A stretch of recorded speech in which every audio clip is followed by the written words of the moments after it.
Hello friends, আশা করি তোমরা সবাই খুব ভালো আছো। ভিডিও থাম্বনেল দেখে নিশ্চয়ই তোমরা বুঝে গেছো এতক্ষণে যে আমি কোথায় যাচ্ছি।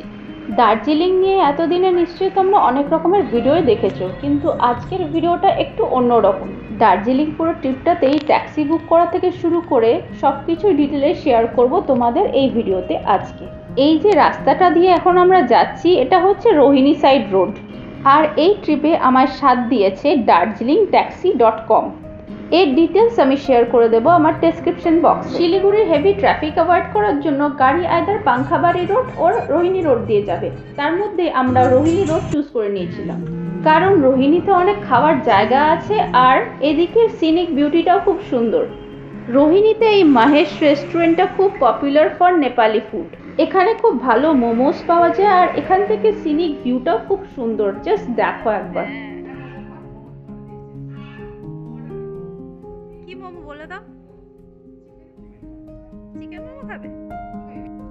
আমার পার্সোনালি রেস্টুরেন্টটা খুব ভালো লেগেছে, বেশ খোলামেলা, খুব সুন্দর। কেউ যদি নেপালি ফুড না খেতে চায় সেক্ষেত্রে বেঙ্গলি খাবারও ট্রাই করতে পারে, কিন্তু সেটা অন্য রেস্টুরেন্টে। এখানে বেঙ্গলি রেস্টুরেন্টও আছে অ্যাভেলেবেল, বাট আমার মোমোস খেতে ইচ্ছা করেছিল তাই এখানে এলাম। এখানে বসে থাকতে থাকতে কখন যে সময় কেটে যাবে নিজেই বুঝতে পারবে না। এখানে মোমোস দেয় 8 pieces and which is enough for me. এখানে আর একটা জিনিস বলতে ভুলে গেছি, আমাকে যে পিক আপ করার জন্য এনজেপি থেকে গাড়িটা দেওয়া ছিল সেটা ইনোভা ছিল।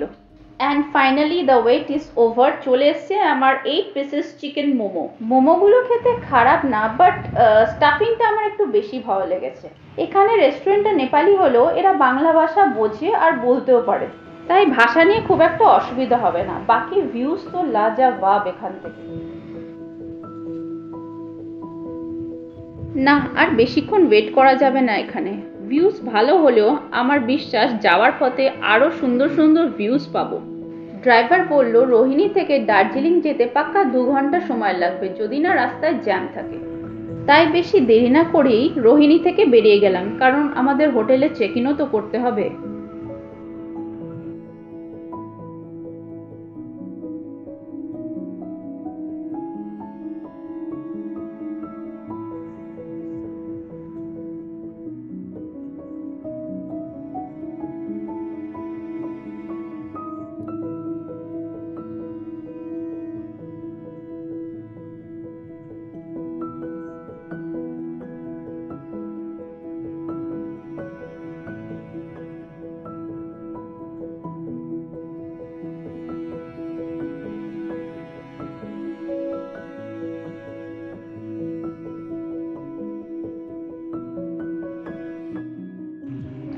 আর ওই যে দূরে একটা শহরের মতন দেখতে পাওয়া যাচ্ছে, যেখানে অনেকগুলো ছোট ছোট বাড়ি আছে, ওটা হলো কার্শিয়াং।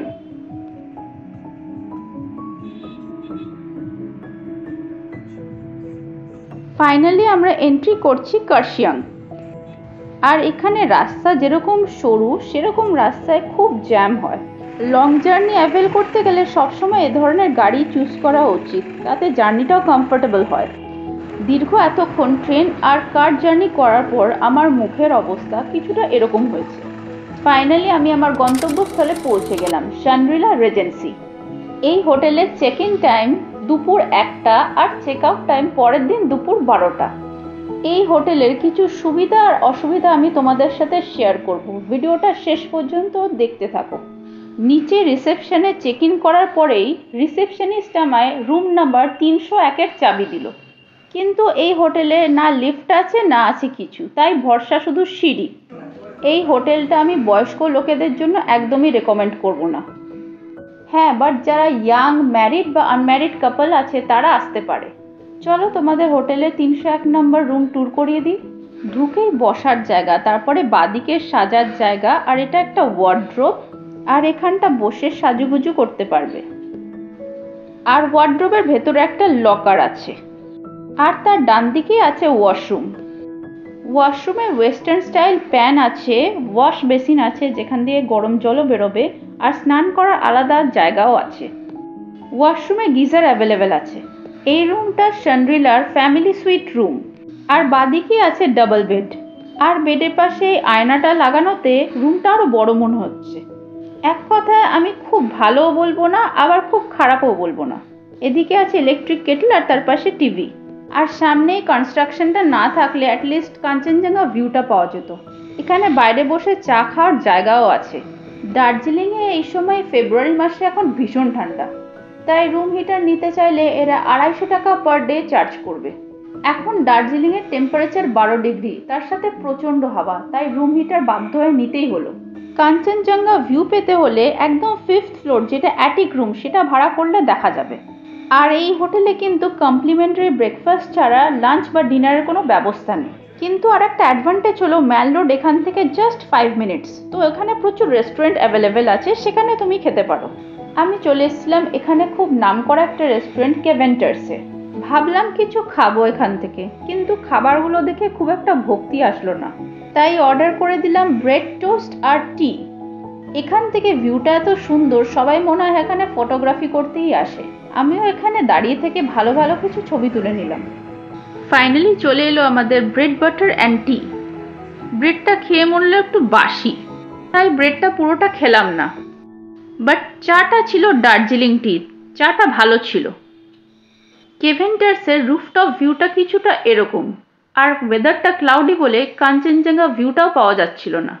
কেভেন্টার্সে ওইটুকুন খাবার খেয়ে একগাদা বিল বানিয়ে মন আর পেট যখন কোনোটাই ভরল না, তখন লাঞ্চ করতে চলে গেলাম একটা বাঙালি রেস্টুরেন্টে। আর রেস্টুরেন্টটা কেভেন্টার্সের ঠিক উল্টো দিকে, নাম মহাকাল রেস্টুরেন্ট। আর এখানকার খাবার খুব সস্তায় পাওয়া যায়, তাই এর সেলও বেশি। সবথেকে বেশি সেল হয় এদের থালি, থালির সাথে এদের কমপ্লিমেন্টারি পাঁপড়ও থাকে। আমি নিয়েছিলাম ফিশ থালি, আর থালিতে ছিল 2 রকমের সবজি, ডাল, ভাত, চাটনি, দই, মাছ আর একটু শুক্তো। আর এখানে থালির প্রাইসগুলোও বেশ রিজনেবল। এবার তোমাদের খেয়ে ফুড রিভিউ দিয়ে বলছি কেমন খেতে। আমার কিন্তু খারাপ লাগেনি, খিদের পেটে বেশ ভালোই লাগছিল খেতে।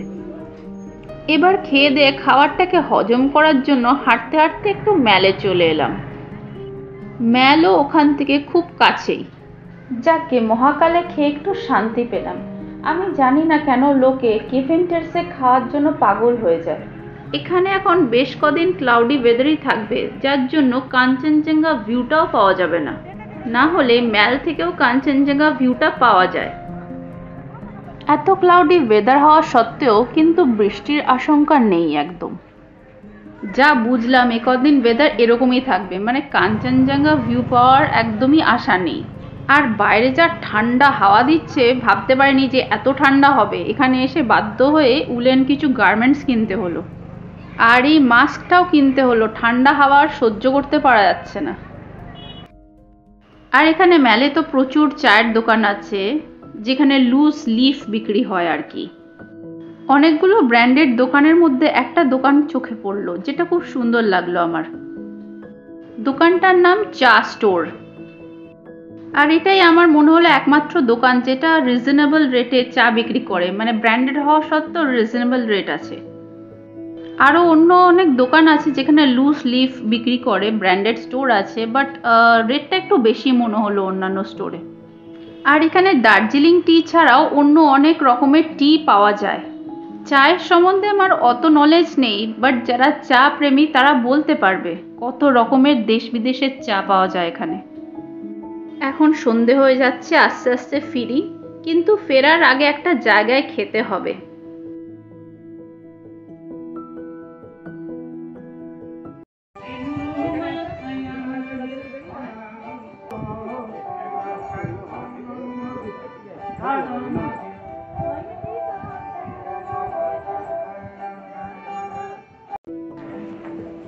আর এটা হলো দা স্টুডিও, যেটা দার্জিলিং এর একটা আর্ট গ্যালারি।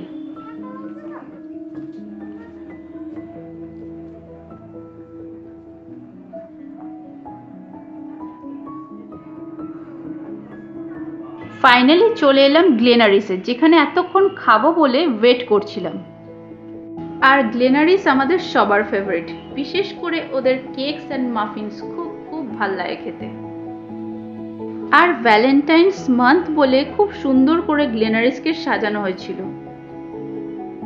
গ্লেনারিসে এসে টপ ফ্লোর থেকে ভিউটা কিছুটা এরকম লাগছে দেখতে। কিন্তু কাঞ্চনজঙ্ঘার ভিউ আর তোমাদের দেখাতে পারলাম না due to foggy and cloudy weather।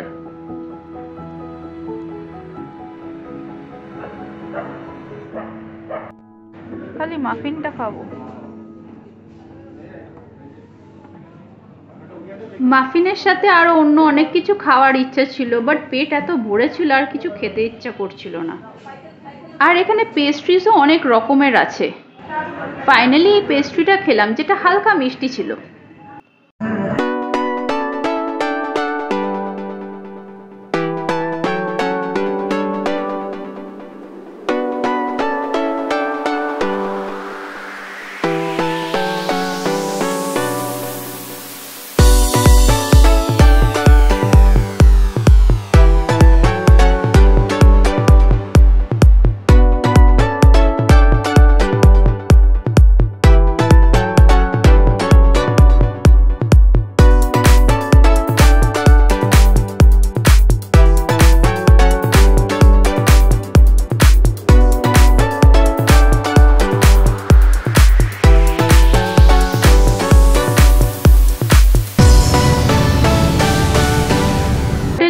Rest করে কিছুক্ষণ পরেই আবার বেরোলাম ম্যালের উদ্দেশ্যে। একটু সন্ধে হয়ে গেছিল আর কি।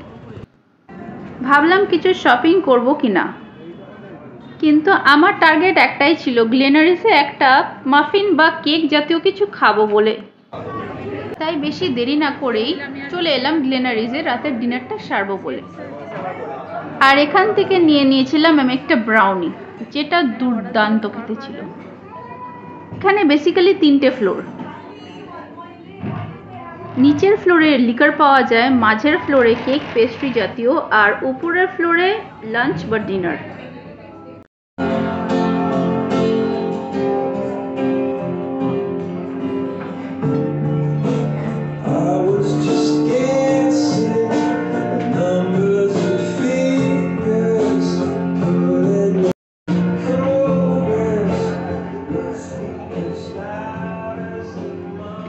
আর রাতের ভিউটা গ্লেনারিসের টপ ফ্লোর থেকে কিছুটা এরকম, পুরো অন্ধকার, কিছুই দেখা যাচ্ছে না, প্লাস ফগি আর ক্লাউডি ওয়েদারও, তাই আরই বোঝা যাচ্ছে না।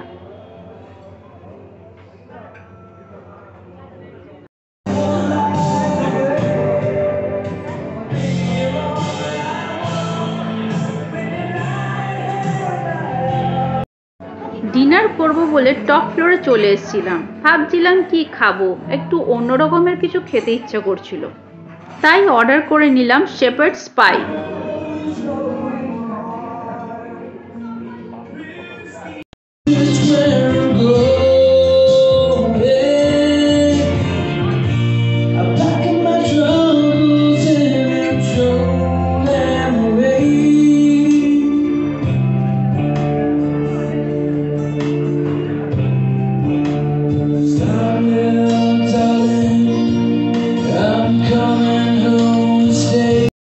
শেপার্ডস পাই বেশ ছিল খেতে।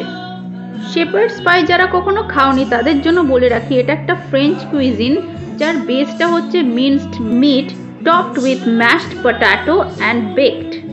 লাইভ পারফরমেন্স দেখতে দেখতে ডিনার খাওয়া ব্যাপারটা বেশ মজারই লাগছিল, আমার খুব ভালো লাগছিল আর এনজয় করছিলাম।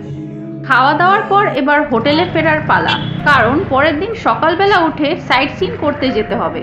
এখানে এত ঠান্ডা, আমরা বাধ্য হয়ে রুম হিটার তো নিয়েছি, তো রুম হিটার আমাদের চার্জ করছিল 250 পার ডে, যেটা হোটেলের ফেয়ারের সাথে ইনক্লুডেড ছিল না।